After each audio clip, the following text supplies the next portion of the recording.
Hey, everybody.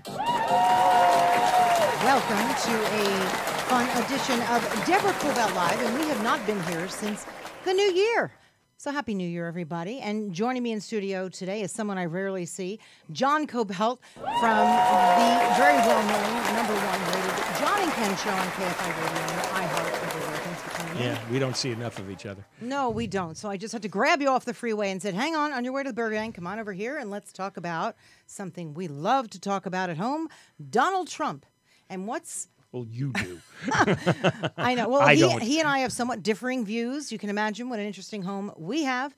Plus, my 3 boys tend to side more with me. But anyway, so what I'd like to do is look a little ahead, make a couple of predictions on what you think the Trump administration has in store for all of us this coming year. He's had a whole year to gain our graces.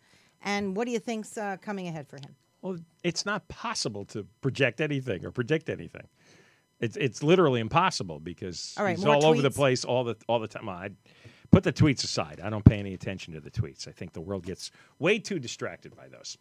But what he does want to do this minute is he wants to give legalization, he said yesterday, could have changed, not only to the Dreamer kids, but to all the illegal aliens in the country.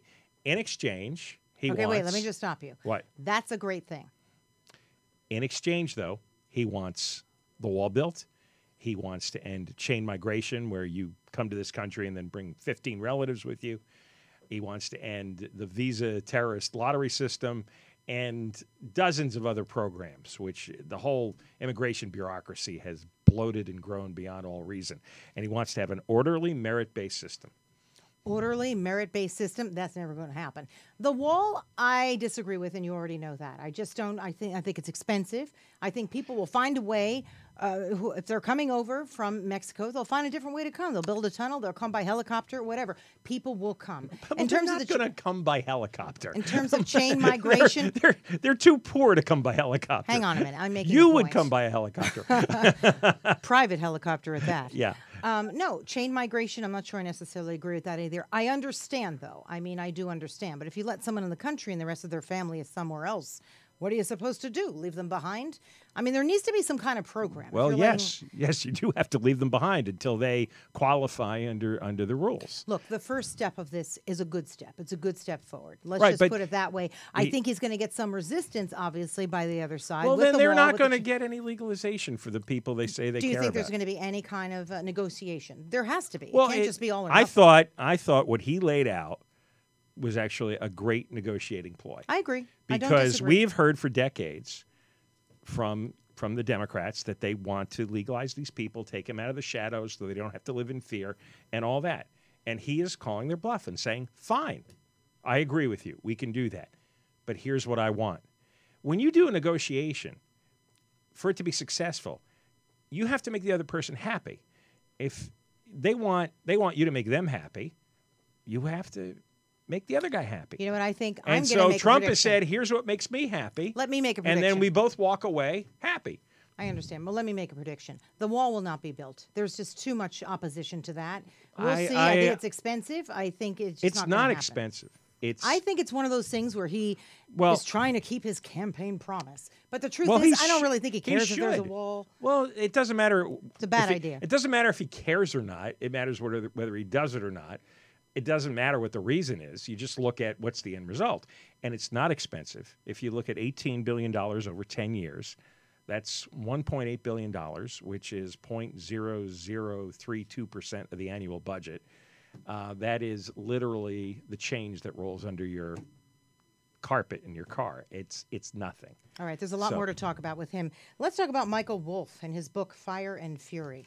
That's something, huh? I mean, in the book, he said, quote, nothing contributed to the chaos more than Trump's own behavior. That's how he describes the first year of the Trump administration, of what he got to see sitting in the Oval Office every day. Well, So I don't think that was a shocking revelation. I mean, we but saw the chaos all day and night, that he saw it in a better seat. I have to tell you, having known him some time ago, I just thought he was a guy with a lot of bravado and someone who was tough at negotiations. I didn't realize he was I'm going to use the word a little insane. I mean, the tweets bother and scare me. They may not bother you, but if he doesn't have something better, I don't read anybody's tweets. Okay, well, you should. I don't read social media for the most part. But most people do. But I know, but it doesn't matter. It's just words flying through the ether. I know, but as president, I expect something a little more distinguished. So do you think we're going to be seeing more tweets moving forward? Oh, this is exactly the way he's going to be every day he's president. Nothing is going to change. So it's just something I'm surprised he's not tweeting back and forth with North Korea. You know, just going back and forth all day and night because he's inciting them and pissing them off. That scares me. I don't know if the lunatic over there is tweeting. He's been running for president, or he's been president now 2.5 years. And every day he's been the same. And every day somebody in the media says, well, he's going to change now. He's going to pivot. He's going to be more presidential. He's going to stop tweeting. He never has. And after, what is 2.5 years? Isn't that about like 900 days? All right. If you see the same thing 900 times in a row, it's not going to change. So in other words, expect the tweets to continue. Expect him to continue to incite, to upset North Korea. Expect him to continue. Wait. North Korea is upsetting us. Because they're the ones. You can't stick a stick in that hornet's nest. They may have nuclear weapons, and they're sending missiles out to scare people. I don't think we pay attention to North Korea for 5 minutes. Why would we?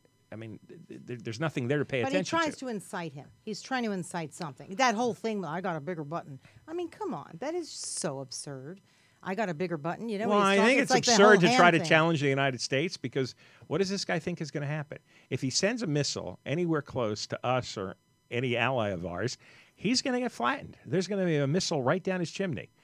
I understand. I'm not a proponent of war at all, but I understand. But I just hope he doesn't continue to incite him. That's all. Two nuts on both sides. Okay.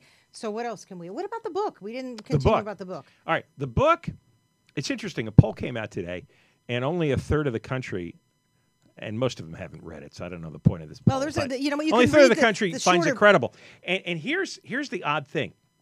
So the author advertises this book of, hey, I was sitting on a couch for a year in the White House.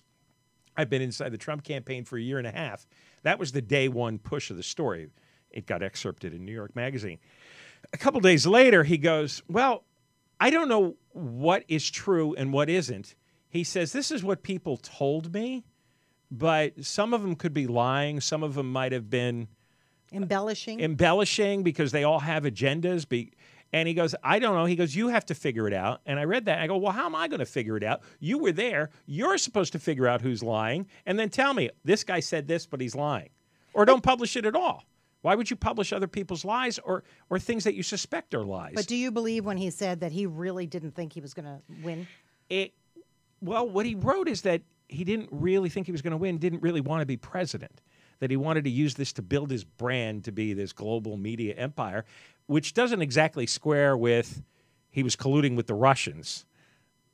Because he was so desperate to be president, you have to pick a story. Either he was desperate to be president and had a secret deal with Vladimir Putin, or he was bumbling around, didn't want to be president, just wanted to start Trump TV, and was shocked as anybody that he won. Either story, but both are not compatible, and both make him look ridiculous. Do you not agree?